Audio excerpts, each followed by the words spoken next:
Hey everybody, it's Rexy of RexyEdventures, and did you know today Deaf Awareness Week? So as you know, I'm completely profoundly deaf, so that means that if I take out my hearing aids, I can't hear a thing. Perfect for sleeping, I'm sure you'll agree. I've been working with Action on Hearing Loss to promote deaf awareness throughout the UK. So in the UK, there's 1 in 6 of us who has a hearing loss, and we're actually promoting that deaf people definitely can do the life that they want to choose themselves. So today is the theme of dating. Yes, dating. And so if you dated more than 6 times, it's guaranteed that one of them will have a hearing loss, whether mild, severe, profound, or even have tinnitus. And I want to share with you today all the deaf awareness tips that you can make if you're dating a deaf person, or if you're a deaf person yourself, you could have those tips to help you along with the way. As I said, if you were dated more than 6 times, it's guaranteed that one of them will have a hearing loss. So that means, if I dated, I've dated at least 5 people with a hearing loss this year. So I want to share with you my experiences of being a deaf person in dating, and also I want to help you as well raise awareness. I want to give you those tips of dating a deaf person, or if you're a deaf person yourself, you could have these tips to ensure you have the perfect date. So here are the tips. The first one is don't actually be too shy to ask a deaf person out. Just because they have a hearing loss, deafness or any kind, it's really nice to be asked out. And because deaf people sometimes do have to do all the work to prove themselves that they can actually be dateable. You know what? We are dateable. And I really endeavour to get you to ask a deaf person out. Got to remember that you have to fancy them first, so don't give them a run around. Just walk up to them and ask them out. If they use British Sign Language, why not learn some British Sign Language yourself in order to ask them out? Maybe there's someone on the tube in London that you really like, but you notice that they do BSL. So you could learn some BSL phrases, or you can actually, just talk to them, write something down, whatever. Just ask them out. You know what it feels like to be asked out. It's so heartwarming. I've been asked out quite a few times, and I can say it's absolutely beautiful feeling. Beautiful. The second tip is if you do get a date with a deaf person, they have to say yes to you, of course. I'll say yes to anybody, really. But if you do go on a date, just try and actually find a quiet place to have a date in. And it's really hard if you go to a pub with music like pounding around in your ears. There's so many places now, and we really want to get these establishments with music to actually turn down the volume, and so you can have a really decent conversation and help the deaf person listen to you properly.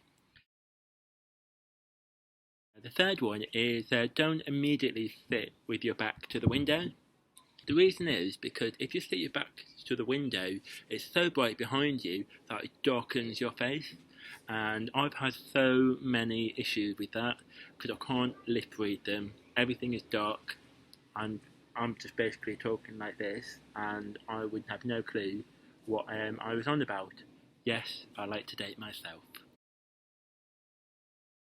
The fourth one is always keep facing them. Always. Because if you start to talk, away like this, it just looks like you're interested, and we can't see your lips, and we miss out the conversation you're having. And it's good manners too. And always make sure that your voice is absolutely clear. There's no way, you cannot just do like this. Hello, my name is. No, it's ridiculous. It's patronising. Just speak as you are, but clearly. Because if you're mumbling like, hello, would you like to go on a date with me? We won't have a clue, and then we'll just run away. And never ever put your hand to your mouth when you're talking, because we can't really see your lips. If you have beautiful lips, you want to see them as well. My lips are absolutely beautiful, so you should take advantage of them. Another tip for those who are dating a deaf person: don't immediately ask about their deafness.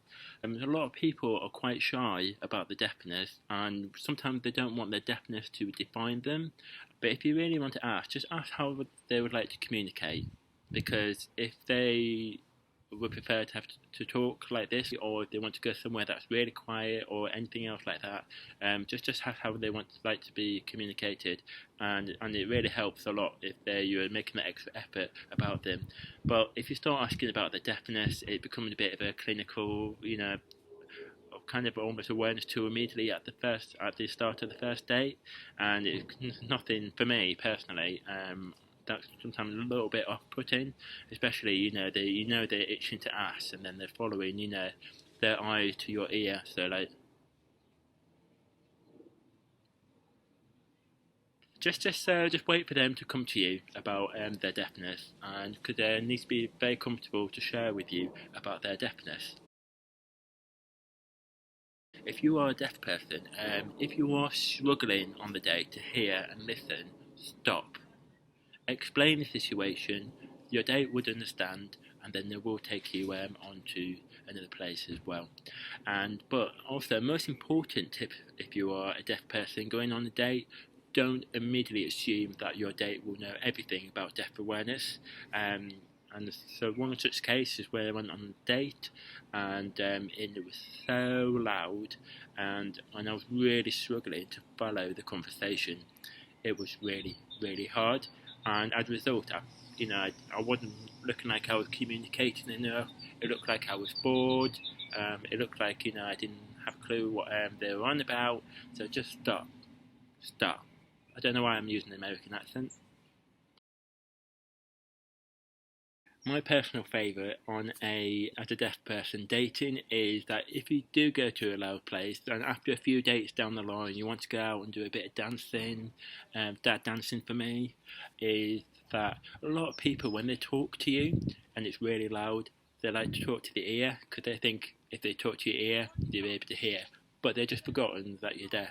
So you can't really see their lips because their face is here and everything. But all you have to do is explain to them that you need them to be facing you.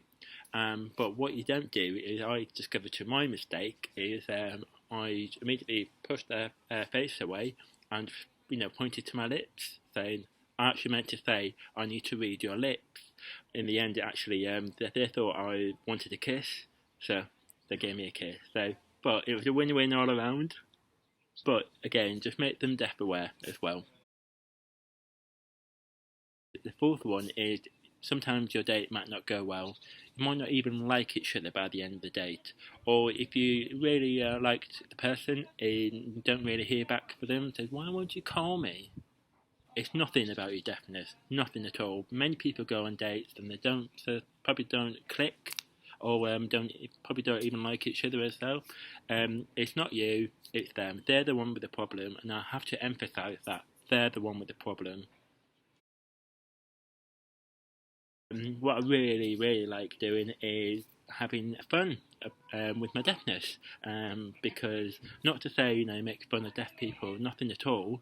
Is actually when they go to the bar, you actually say to them, okay, you can get me a drink, but if they don't have the drink that I want, just mildly to me to say that they don't have it, and then I would say, I would have a drink, a beer, a wine, or anything like that. So, and they immediately understand, or even vice versa. I go, don't need to come over to me.